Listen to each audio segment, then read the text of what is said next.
I am Wang Shan-yi, the eldest daughter of Aiden Wang and unfortunately Amy Bei.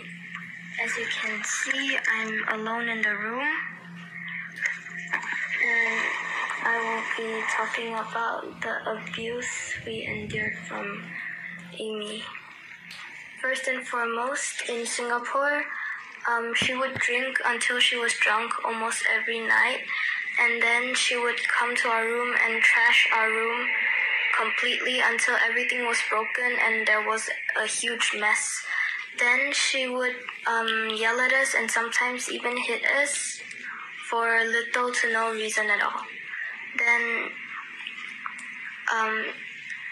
we endured this for about a year to a year and a half, and it only started when my dad went to Indonesia for a business, and he only came back once a month. And that 1 week he came back per month, she would be more lenient with us, and she would put on a facade where she would be all nice with us, and she did not get drunk and throw her stuff around.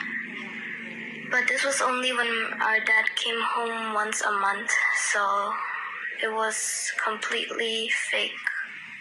Sometimes she would do things and blame it on us, and our dad would scold us sometimes because she would blame it on us.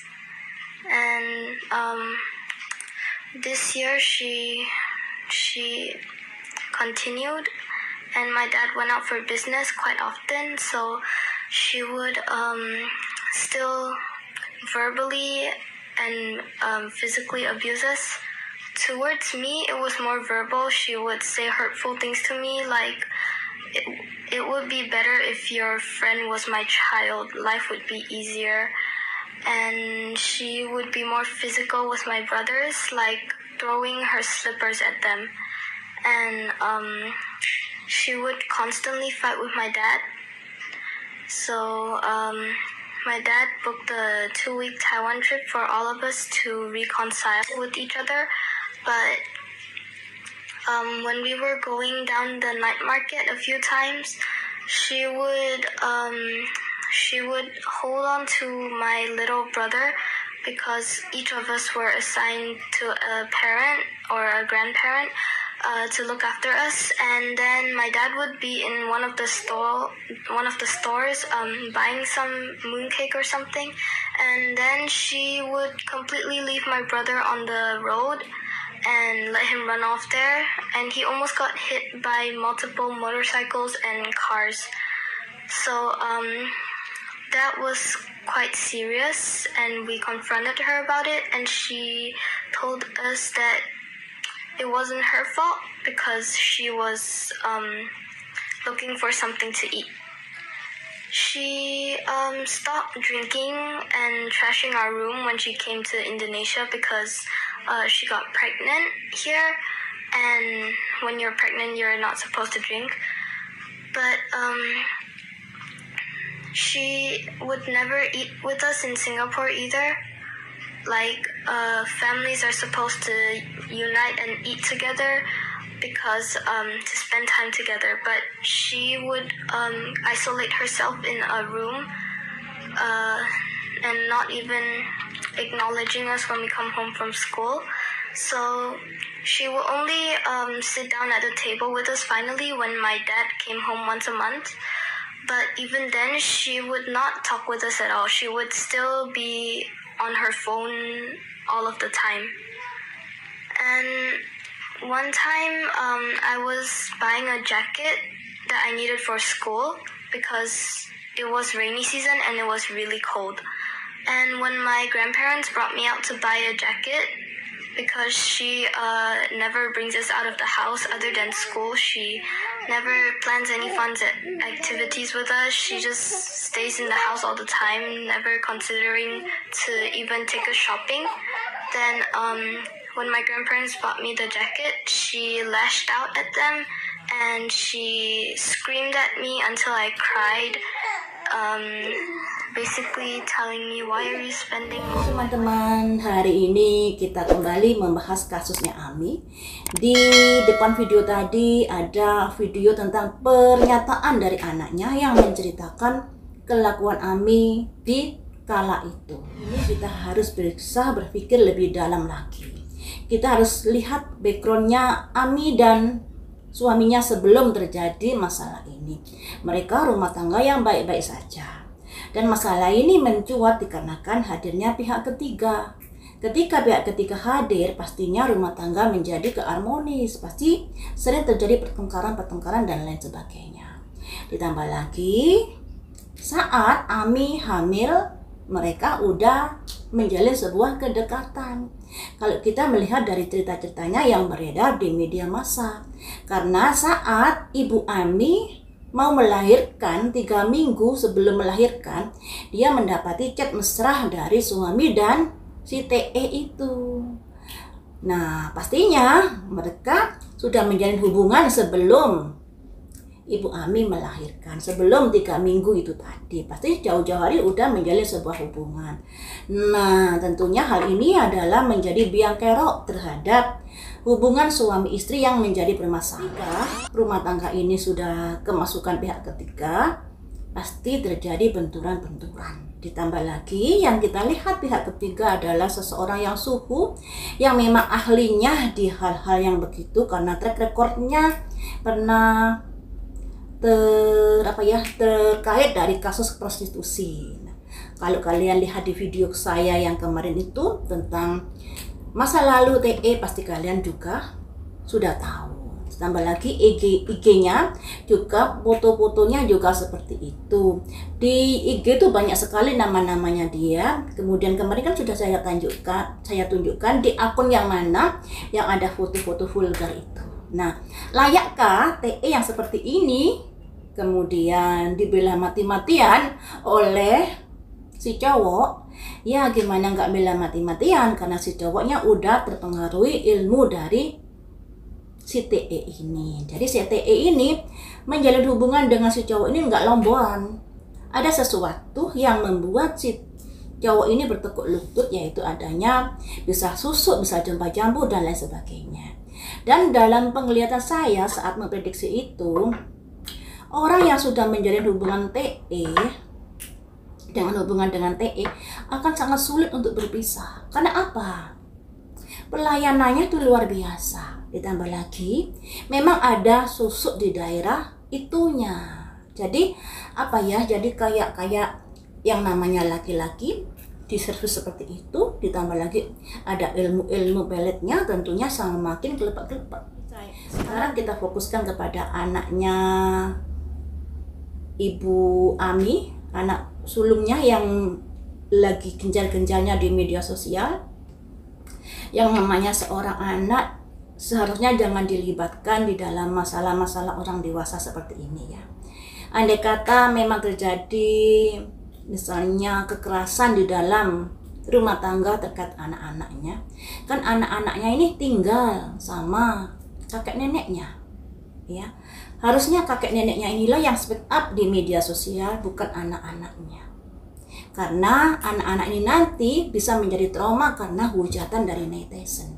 Tahu sendiri netizen Indonesia ini seperti apa. Apalagi kasus ini netizen Indonesia lebih berpihak kepada Ibu Ami daripada suami dan TE. Jadinya kasihan anaknya kalau dibuat tameng untuk bapaknya. Kasihan banget karena anaknya ini pada akhirnya menjadi tempat bulian dari netizen-netizen yang kurang suka terhadap klarifikasi anak tersebut ya. Makanya di sini ingin saya prediksi ya. Anak ini disuruh siapa sih bermain media sosial seperti itu? Anak ini disuruh bapaknya atau disuruh seseorang yang mengerti hukum? Mari kita lihat di sini ya. Apakah kamu disuruh bapakmu untuk memberikan klarifikasi seperti itu? Ada expansion, ada perpindahan, ada perluasan, ada yang dijadikan tameng di sini, yaitu sedikit banyak bapaknya juga mengaminkan atau menyetujui kalau anaknya memberikan klarifikasi di depan media sosial.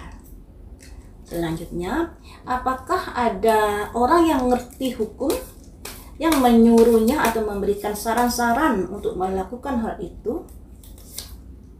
Self-worth, ada kedudukan di sini. Jadi, lebih saya artikan ada kemungkinan iya, karena di sini ada harga diri, juga ada simbol kedudukan. Jadi teman-teman, kalau si anak ini melakukan seperti itu, memang atas ide, misalnya ide dari orang-orang yang membela mereka, berpihak kepada mereka. Dan orang ini sepertinya juga ngerti hukum karena orang ini ada kedudukan. Mengapa menyuruhnya speak up? Ya untuk bisa meredam dari omelan-omelan emak-emak di Indonesia yang lebih mensupport Ibu Ami. Harapannya mereka menunjukkan ini loh kejadian-kejadian yang saya alami. Tapi kenyataannya banyak emak-emak yang nggak percaya. Karena emak-emak lebih berpikir bahwa rumah tangga mereka terjadi ketidakharmonisan karena semenjak adanya pihak ketiga yang masuk dalam rumah tangga mereka. Karena andai kata seperti yang mereka katakan, Ibu Ami jahat, Ibu Ami mabuk-mabukan dan lain sebagainya. Tentunya hal ini kalau komplain tidak saat masuknya pihak ketiga. Harusnya dulu-dulu kalau memang tabiatnya seperti itu. Kenapa orang berubah? Karena ada akar masalah yang dihadapi, yaitu masuknya pihak ketiga. Lah si anak ini lebih terdoktrin oleh orang tuanya laki-laki, makanya membela bapaknya, tidak mau tahu apa yang dialami ibunya selama dalam pernikahan. Mengapa ibunya bisa berubah dan lain sebagainya. Ya ternyata ada pihak ketiga yang masuk dalam hubungan rumah tangga mereka. Ditambah lagi setelah kasus ini mencuat dan diviralkan oleh Ami di media sosial, pada akhirnya kasus ini viral dan menjadikan sorotan publik. Dan disinilah si orang pinter yang ngerti hukum ini menurut kartu ini berusaha untuk mempengaruhi opini publik dengan memberikan tayangan-tayangan pernyataan-pernyataan anaknya yang seperti itu. Kalau dilihat dari sini loh, karena di sini ada simbol expansion. Agar permasalahan ini yang tadinya masyarakat berpikir seperti ini, berpikir lebih membela Ibu Ami, harapannya biar bisa mengetahui kejadian versi dari anaknya dan bapaknya ini, ya. Jadi di sini memang ada yang nyuruh yang nyuruh anaknya. Ada yang nyuruh anaknya yaitu bapaknya dan orang yang ngerti hukum. Selanjutnya,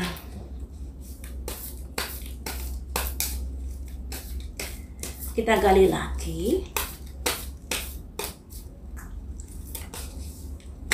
Mengapa harus menamengkan anaknya ya? Mengapa harus membuat anaknya sebagai tameng? Kenapa tidak kakek neneknya? Kenapa harus anak? Karena sebenarnya ini masalah orang dewasa yang lebih layak ngomong ini seandainya bapaknya nggak mau ngomong ya. Orang tuanya bapaknya, kakek nenek, toh mereka tinggal serumah. Pasti mengerti situasi dan keadaan di rumah tersebut. Mengapa tidak kakek neneknya yang disuruh ngomong? Alasannya apa?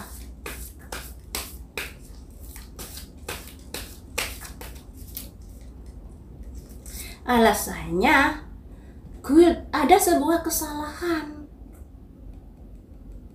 Alasannya karena mereka melakukan sebuah kesalahan. Ya mungkin orang tua laki-laki ini mengerti kalau si anaknya ini ada main perempuan. Sedangkan si anaknya ini mungkin masih belum begitu paham akan hal ini, pada akhirnya ya dibohongi oleh bapaknya, kemudian didoktrin juga yang pada akhirnya mau memberikan pernyataan-pernyataan seperti itu. Karena ketika saya tanya, kenapa nggak orang tuamu yang disuruh ngomong di publik? Kenapa mesti anakmu? Ternyata karena memang merasa bersalah. Si cowok ini merasa melakukan sebuah kesalahan. Apa yang kamu lakukan kesalahan? Kesalahan apa yang kamu lakukan? Coba kita tanya seperti itu ya. Kesalahan apa yang sudah kamu lakukan di sini? Isolasi. memisahkan anak dan ibunya. Ada simbol isolasi keluar. Sebuah kesalahan memisahkan anak dan ibunya.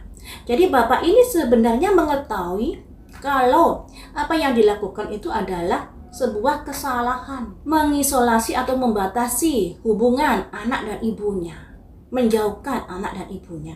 Kemudian ibunya dilarang bertemu dengan anaknya. Ini loh simbol dari isolasi. Ternyata bapaknya ini menyadari kalau apa yang dilakukan itu adalah tindakan yang salah.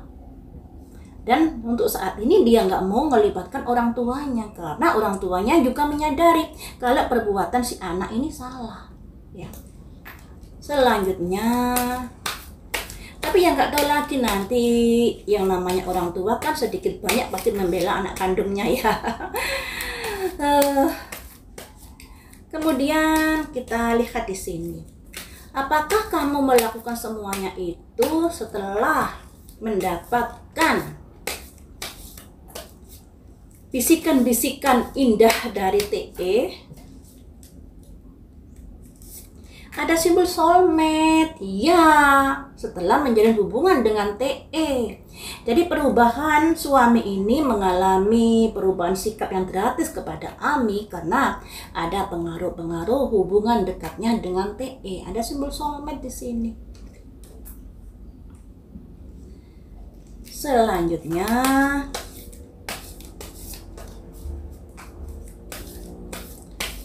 apa ya yang kita tanyakan? Apa yang kamu harapkan dari TE? Dari si cowok ini, apa yang kamu harapkan dari TE? Adanya sebuah hidup yang berubah, semangat hidup. Semangat hidup karena servis TE. Ya, ini ada simbol renewal. Jadi si cowok ini setelah bertemu dengan TE, setelah menjalin hubungan dengan TE, merasa hidupnya lebih baik, merasa kayak mendapatkan sesuatu yang bisa membahagiakan hidupnya. Ya, yang namanya orang yang baru hadir pastinya yang dilihatkan yang indah-indah ya teman-teman.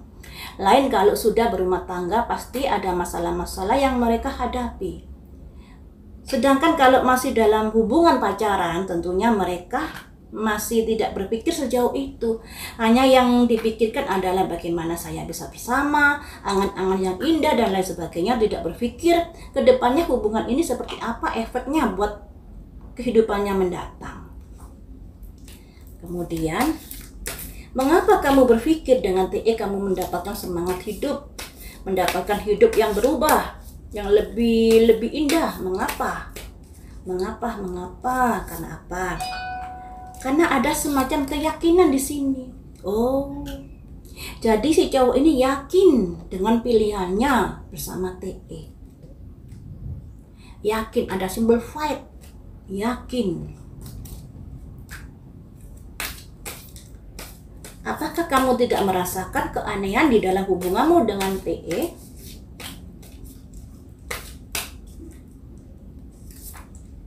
Wisdom tidak merasa keanehan, malah dia merasakan kalau TE ini orang yang baik, orangnya bijaksana dan lain sebagainya, bisa mengerti dia dan lain sebagainya.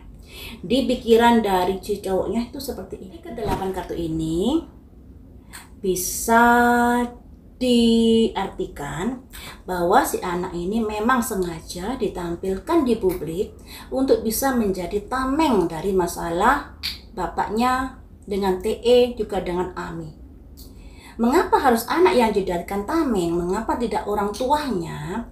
Karena di sini orang tuanya, atau karena di sini si cowok ini juga mengerti bahwa dia sudah melakukan sebuah kesalahan dengan memisahkan keempat anaknya dengan ibunya.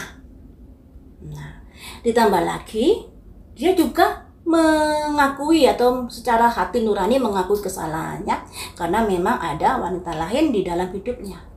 Nah, inilah mengapa si cowok ini enggan melibatkan orang tuanya untuk bisa memberikan klarifikasi kejadian yang sesungguhnya di dalam hubungan rumah tangga mereka. Karena itu tadi, dia merasa melakukan sebuah kesalahan.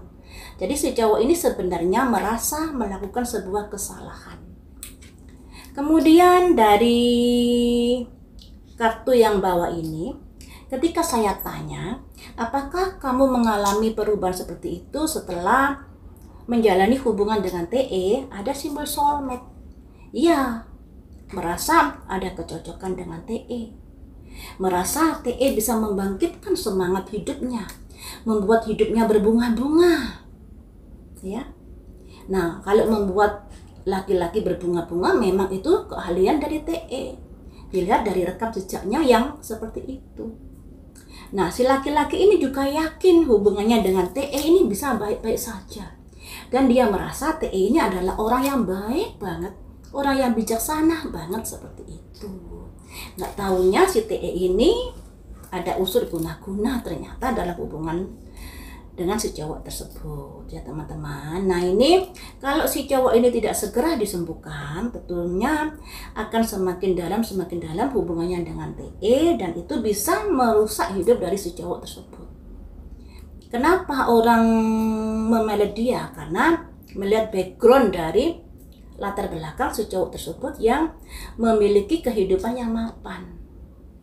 Dan ketika seseorang ini kena pelet, rumah tangganya pasti akan panas. Melihat istrinya menjadi benci dan lain sebagainya. Untuk penyembuhannya juga butuh waktu, ya. Untuk melepaskan peletnya bisa dalam waktu cepat, sejam 2 jam. Tapi untuk proses terapinya ini yang agak lama, teman-teman. Karena setelah si korban dilepaskan dari peletnya, akan ada benturan-benturan energi yang dia alami. Di jam-jam tertentu tubuhnya akan bergolak. Bergolak ini bisa mengalami pesakitan, bisa mengalami kesedihan, bisa menggigil, bisa puyeng, bisa juga hatinya ketarik-tarik sampai nyeri, bisa juga gendang telinganya ditabur dua sampai kemeng dan lain sebagainya. Dan kadang-kadang di jam-jam tertentu rasa kangen ingin bertemu itu sampai luar biasa, sehingga karena inginnya bertemu itu sampai menangis. Saya beberapa kali mengobati orang yang kena pelet, jadi sangat paham betul masalah pelet ini. Jadi untuk keluarga si cowok ini, segera obati anakmu, segera obati saudaramu, biar bisa terlepas dari pelet. Walaupun nggak semudah itu untuk bisa membersihkan, tapi jangan sampai terlanjur masuk terlalu dalam. Kasihan cowoknya, juga kasihan anak-anaknya. Ya, andai kata Ami kan sudah mengajukan perceraian di Singapura, juga melaporkan TE di Indonesia terkait kasus perzinahan, ya mungkin mereka akan berpisah si cowok dengan Ami itu. Tapi bagaimanapun juga tolonglah kakakmu, andai kata punya saudara, tolonglah anakmu ini sembuhkan dari pengaruh-pengaruh kegelapan ini. Karena kasihan loh ya, masa depannya bisa hancur karena kena pelet ini.